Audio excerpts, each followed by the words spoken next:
नमस्कार दोस्तों, आज की सच्ची घटना है वृंदावन से। एक लड़की रसिया से भारत घूमने आई थी। कुछ लोगों से उसको पता चलता है कि वृंदावन प्रेम नगर घूमने के लिए बहुत अच्छी जगह है। वहाँ पर बहुत अच्छे अच्छे मंदिर हैं और तुम्हारे रसिया की लड़कियां वहाँ पर बहुत सारी आई हुई हैं। भगवान की पूजा करती हैं और रात दिन भगवान की सेवा में लगी रहती हैं। ये बात सुनकर वृंदावन प्रेम नगर के लिए वह निकल जाती है और भगवान की पूजा अर्चना करती है, भगवान की सेवा करती है और भगवान के मंदिर में अपना मन लगा लेती है। तभी दोस्तों वहां पर एक फूल वाला आता है जो कि फूल बेचने का काम करता है।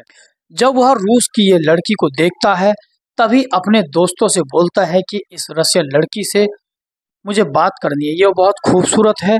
यह फूल वाला उससे रसियन लड़की से बात करने के लिए तैयार हो जाता है और अपने दोस्त से बोलता है कि लड़की बहुत खूबसूरत है, मैं इसे रोज यहाँ देखता हूँ। दोस्तों फूल बेचने वाला अपने दोस्त से कहता है कि लड़की को पसंद करता है और मैं इससे बात करना चाहता हूँ। फिर उसका दोस्त कहता है कि चलो फिर अभी बात कर लो और दोनों दोस्त रशियन लड़की के पास चले जाते हैं और रशियन लड़की से बात करने लगते हैं। बात करते करते रशियन लड़की के साथ ऐसी हरकत करने लगते हैं कि आप सोच नहीं सकते, आप हैरान परेशान हो जाएंगे। दोस्तों जब से लेकर आज तक यह लड़की इंडिया में फंस गई है और आज तक यह रसिया अपने देश नहीं जा सकी है। दोस्तों अब उसका बच्चा भी होने वाला है। जब आप लोग यह कहानी को सुनेंगे तो रोने लगेंगे, आपकी आंखों में आंसू आ जाएंगे। दोस्तों बने रहें स्टोरी के अंत तक।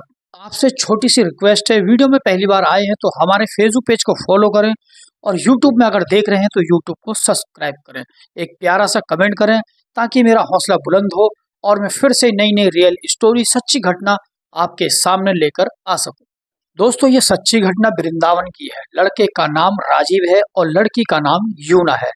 लड़के की उम्र 29 साल की है और लड़की की उम्र 27 साल की है। दोस्तों आपको राजीव के बारे में बताता हूं ताकि कहानी सुनने और समझने में आपको मजा आए। दोस्तों राजीव नाम का लड़का वह जो वृंदावन में रहता है, वृंदावन में मंदिर के सारे काम करता है, यानी कि जैसे फूल बेचना, पूजा पाठ करना, जो लोग घूमने आते हैं उन लोगों को तिलक लगाना, दोस्तों मंदिर की साफ सफाई करना, इसी काम के चलते वह अपने माता पिता का गुजर बसर कर रहा था। राजीव काफी ईमानदार लड़का था। इसके साथ साथ दोस्तों राजीव बहुत ही अच्छा काम करता था। वो गाय की सेवा करता था, चारा काट कर लाता था और गाय की सेवा करता था। उसके खुद घर में 2 से 3 गायें पाल रखी थी और उनकी सेवा भी करता था। राजीव भगवान पर बहुत विश्वास करता था। इधर रसिया से आई हुई लड़की जब 22 साल की हो जाती है तो रसिया अपने देश में गाय की सेवा करती थी, अपने ही देश में गौ माता की सेवा करती थी। यानू के माता पिता भी भगवान पर विश्वास करते थे। उनका कहना था कि भारत में गाय माता की सेवा की जाती है। यानू के माता पिता और यानू भी रसिया में रहकर गाय की सेवा करती थी। यानू की उम्र लगभग 27 साल की हो चुकी थी। वह अपने माता पिता से कहती है कि मुझे भारत जाना है, भारत में सेवा करनी है, भारत में भगवानों की सेवा करनी है और गाय की सेवा करनी है और भारत के मंदिर में भी जाना है। भारत में भगवान का वास है, इस वजह से वह भारत आ जाती है और यानू के माता पिता भी उसे खुशी खुशी भारत भेज देते हैं। जब यानू मुंबई आती है तो 10 दिन मुंबई में रहती है, लेकिन यानू का मन मुंबई में नहीं लगता है और वह वहां से सीधे उत्तराखंड आ जाती है। उत्तराखंड केदारनाथ जाती है और जब वहां कुछ दिन रहती है तो उसे वहां अच्छा लगता है। वह सोचती है अगर कहीं धार्मिक स्थल है तो उत्तराखंड में ही है। यानू को ऐसा लगता है कि उत्तराखंड एक लोकप्रिय जगह है और शांतिप्रिय जगह है।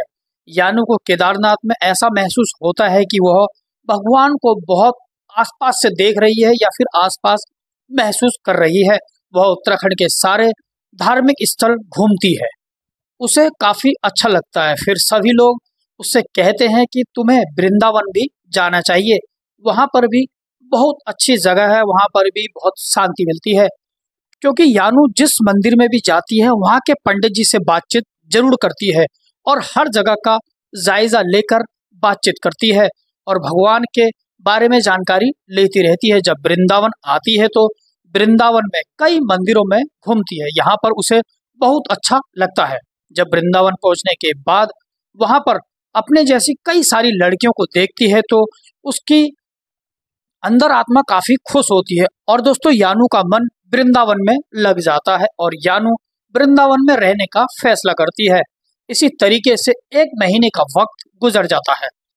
इधर वृंदावन में राजीव फूल तोड़कर उसकी माला बनाते हुए मंदिर में खड़े होकर फूल बेचता है, माला बेचता है और कुछ धार्मिक किताबें भी अपने पास रखकर उनको बेचता है। इसी तरीके से राजीव की जिंदगी और गुजर बसर चल रहा था। तभी एक दिन राजीव की नजर रशियन लड़की को पड़ती है, यानी कि रशियन लड़की को वो देखता है, उससे बातचीत करता है। राजीव के माथे पर टीका और पिठिया भी लगा रहता है और कंधे पर एक भगवा रंग का गमछा भी रहता है। तभी यानू ये सोचती है राजीव को कि ये कोई पंडित या महाराज होंगे, लेकिन काफी देर तक दोनों बात करते हैं।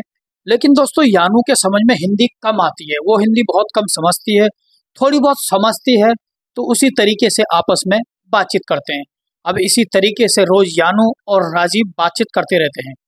कभी कभी तो वह आधा आधा घंटा भी बातचीत करते हैं। लेकिन दोस्तों अब यहाँ कहानी में एक नया मोड़ आ जाता है। यानू राजीव से कहती है कि मुझे हिंदी बोलना सिखा दो, मुझे हिंदी बोलने में और समझने में बहुत परेशानी होती है। राजीव से कहती है कि क्या तुम मुझे हिंदी सिखा दोगे। राजीव कहता है रशियन लड़की से, ठीक है मैं आपको सिखा दूंगा, लेकिन तुम्हें मेरे साथ रहना पड़ेगा, मेरे साथ काम करना पड़ेगा, मेरे साथ पूरा दिन भर गुजर बसर करना पड़ेगा, पूरे दिन की जो दिनचर्या है वो मेरे साथ निभानी पड़ेगी, तभी मैं आपको कुछ सिखा पाऊंगा। तो दोस्तों यानू साथ रहने के लिए तैयार हो जाती है और रशियन लड़की को राजीव के साथ रहने का ठिकाना भी मिल जाता है। जब यानू को पता चलता है कि राजीव के घर में गाय हैं और राजीव गाय की सेवा करता है तो यानू बहुत खुश हो जाती है। यानी कि यानू ने बचपन से ही गायों की सेवा की थी और वह यानू के घर में ही रहती है, उसके साथ बराबर काम करती है, राजीव के साथ पूरे दिन काम करती है, बराबर काम करती है, फूल तोड़ती है, फूल बेचती है, जो भी मंदिर में आते हैं उन लोगों के पिठियां लगाती है। अब रोज राजीव घर से निकलकर मंदिर पहुंचता है और वहां पर फूल बेचना, पिठियां लगाना, धार्मिक किताबों को बेचना, इस तरीके का डेली सफाई करने में यानू और राजीव दोनों मिलकर काम करते हैं। यानू को भी काफी अच्छा लगने लगता है, वो हिंदी बोल रही थी, हिंदी सीख रही थी, हिंदी बोलना काफी अच्छे से समझ रही थी। इस तरीके से 2 महीने का वक्त गुजर जाता है। यानू काफी हिंदी समझने लगती है और बोलने भी लगती है। दोस्तों 2 महीने के बाद भी दोनों के एक दूसरे को प्रपोज नहीं किया था, लेकिन वह मन ही मन राजीव से प्यार करने लगती है, राजीव को पसंद करने लगती है, क्योंकि राजीव भी गाय की बहुत सेवा करता था। दोस्तों यानू की गाय की सेवा करती थी, दोनों बराबर मेहनती थे, एक दूसरे को पसंद करने लगे थे। राजीव ने उसको खाना बनाना सिखाया, दोनों मिलजुल कर काम भी करते थे। लेकिन एक दिन ऐसा वक्त आ जाता है कि राजीव कहता है कि तुम रशियन नहीं जाना चाहती हो तो मेरे साथ रहो और मेरे साथ ही शादी कर लो, हम एक दूसरे को जानते हैं, पहचानते हैं और 2 महीने का वक्त भी गुजर चुका है। राजीव इस तरीके की बात यानू से कहता है हम दोनों जने मिलकर परिवार चलाएंगे। और दोस्तों राजीव कहता है मेरे घर वालों को भी कोई ऐतराज नहीं है और शायद तुम्हारे घर वालों को भी कोई ऐतराज नहीं होगा, क्योंकि वह भी भारतवासियों को बहुत पसंद करते हैं। दोस्तों खुशी की बात तो यह है कि यानू भी मान जाती है, क्योंकि यानी भी राजीव को पसंद करने लगी थी, प्यार करने लगी थी और दोनों मंदिर में ही शादी कर लेते हैं। शादी करने के बाद दोनों साथ रहने लगते हैं, दोनों एक दूसरे को बहुत प्यार करते हैं। दोस्तों यानू के मन में पहले ही भारत रहने की ही इच्छा थी। आज उनकी शादी को 3 साल का वक्त गुजर गया है, दोनों एक दूसरे के साथ मिलजुल कर रहते हैं, कभी लड़ाई नहीं करते हैं। दोस्तों आज ये सोशल मीडिया पर वायरल हो चुके हैं। यानू राजीव के साथ बराबर काम करती है, किताबें बेचती है और लोगों के पिठियां लगाने का भी काम करती है, यानी कि राजीव की बहुत ज्यादा मदद करती है। वायरल होने के बाद इनके पास सोशल मीडिया के लोग भी जाते हैं और उनसे भी कुछ कमाई इनकी हो जाती है और ये दोनों हंसी खुशी की जिंदगी गुजार रहे हैं। आज राजीव इस बात को कहता है, दोस्तों आज राजीव इस बात को कहता है कि मैं गाय की सेवा करता था, हमेशा से ही गाय की वजह से आज मुझे एक इतनी सुंदर और अच्छी लड़की मिली है, वरना मेरी किस्मत में ऐसी लड़की कहाँ थी। दोस्तों, खुशी की बात तो यह है कि आज यानू प्रेग्नेंट है और वो एक बच्चे को जन्म देने वाली है। दोस्तों, आज की कहानी सच्ची घटना रियल स्टोरी आपको कैसी लगी, कृपया कमेंट बॉक्स में जरूर बताएं। वीडियो को लाइक करें, सब्सक्राइब करें और शेयर जरूर करें। कहानी के अंत तक जुड़े रहने के लिए धन्यवाद। मैं हूं आपका दोस्त दीपू। वीडियो अच्छी लगी हो तो कृपया करके शेयर करें और एक प्यारा सा कमेंट जरूर करें। मिलते हैं नेक्स्ट वीडियो में किसी सच्ची वारदात, किसी सच्ची घटना के साथ। नमस्कार, मैं हूं आपका दोस्त दीपू।